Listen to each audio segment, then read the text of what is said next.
başka. Gözüm görmez hiç kimseyi senden başka, senden başka.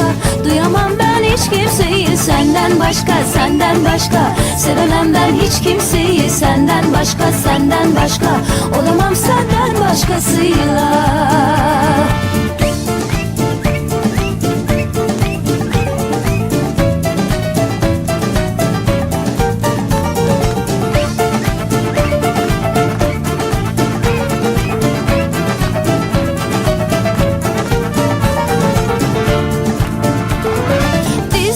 Titrer sen görününce, hani o gelişin var ya.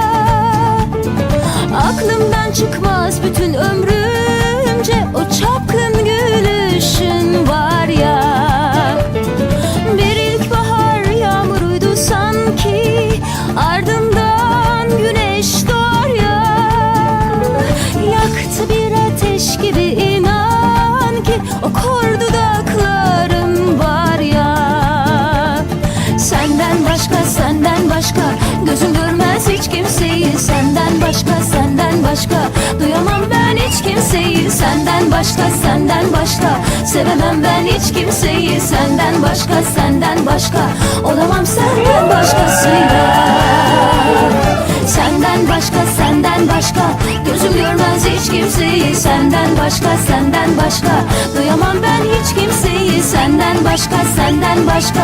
Sevemem ben hiç kimseyi senden başka, senden başka. Olamam senden başkasıyla.